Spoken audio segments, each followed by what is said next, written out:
In 1095 AD, Pope Urban II called for the First Crusade, urging Christians to reclaim Jerusalem from Muslim rule. At the time, the Seljuk Turks had taken control of Jerusalem, a city sacred to both Christians and Muslims. Brothers and sisters, God wills it. For too long, the infidel has held the cross and reclaim what is rightfully ours. The Seljuk Turks must defile our holy places. For God and for Jerusalem.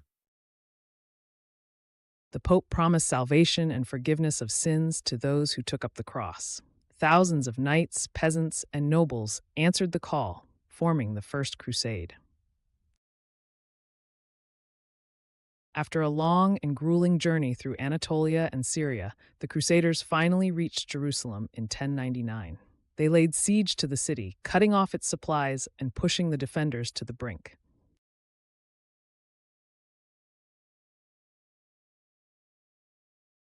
After weeks of fighting, Jerusalem fell to the Crusaders. The massacre of Muslim and Jewish inhabitants that followed remains one of the darkest chapters of the Crusades. With Jerusalem in their hands, the Crusaders established the Crusader States, new Christian kingdoms in the heart of the Holy Land, including the Kingdom of Jerusalem, Edessa, and Antioch. Let this be a new era, an era of Christian rule in the Holy Land.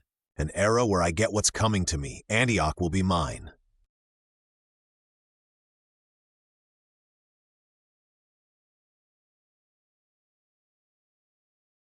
The Second Crusade was called after the fall of Edessa to the Muslim general Zengi in 1144.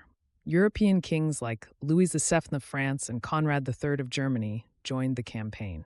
But this crusade was doomed from the start. There's no water. The supply lines have broken down. These Frenchmen can't lead an army to piss. Infighting, poor planning, and harsh conditions plagued the Crusader forces.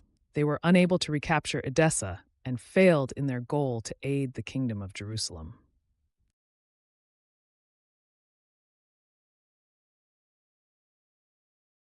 The Second Crusade ended in failure, and the Crusader States grew weaker. Jerusalem has fallen. Saladin has defiled our holy city. We ride east to reclaim what is rightfully ours. God wills it. Saladin is a formidable foe. His armies are vast and well supplied. We must coordinate our efforts if we are to stand a chance. No mistakes like the last crusade. We will not fail. We are the mightiest kings in Christendom. We will crush Saladin and restore Jerusalem to its former glory.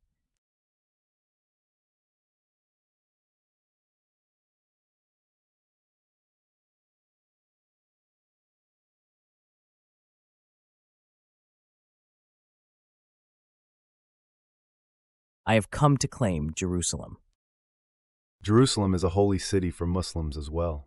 I cannot simply hand it over. Then we shall continue to fight until one of us is victorious. Perhaps there is another way. Let us agree to a truce. Jerusalem will remain under Muslim control, but Christian pilgrims will be granted safe passage to the city. Very well, but know this, Saladin, I will return, and next time Jerusalem will be mine. The Fourth Crusade took an unexpected and controversial turn. Instead of going to Jerusalem, the Crusaders, facing financial difficulties, attacked Constantinople, the Christian capital of the Byzantine Empire, in 1204. Constantinople? Are you certain? We swore an oath to liberate Jerusalem. The Doge's coffers are lighter than faith these days. We need to pay our passage, Baldwin, and the Byzantines. Well, they have wealth beyond measure, but they are Christians. Orthodox, yes, but still. They call themselves Christian. Soft, decadent, ripe for the taking. They are here, the Crusaders ostensibly to assist us against the Saracens, but I fear their true intentions. Surely, Your Imperial Majesty, they would not dare attack a Christian city? Power and greed know no creed. Prepare the defenses, but pray it does not come to war with our brothers in Christ.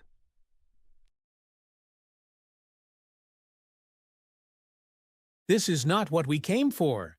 This is sacrilege. War is war, Baldwin. And this city, it is ours now. In a shocking betrayal, the Crusaders sacked Constantinople, looting treasures and causing irreparable damage to the Byzantine Empire. This act of aggression would leave a deep and lasting rift between the Latin West and the Orthodox East. As the 12th century came to a close, the Crusader States began to falter. The Mamluks, a Muslim military caste, pushed the Crusaders out of the Holy Land. The Mamluks advance on all fronts. Jerusalem, it bleeds. Our forces are spread thin, Your Majesty.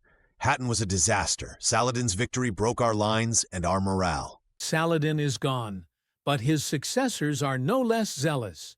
They are many, and we are dwindling. Hattin, a day of infamy.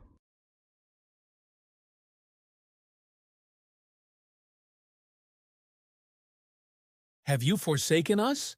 Have we not fought in your name? The decisive Battle of Hattin in 1187, where Saladin decisively defeated the Crusader army, marked the beginning of the end for the Crusader States. For God and Jerusalem.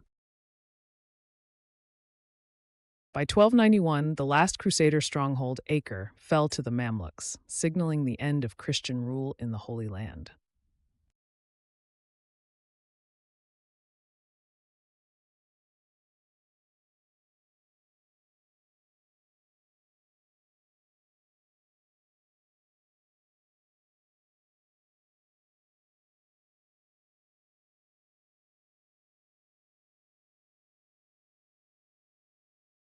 Though the Crusaders ultimately failed to secure the Holy Land, their wars had profound consequences. The Crusades opened up the East to the West, sparking the age of exploration, changing trade routes, and facilitating cultural exchange between Europe and the Islamic world.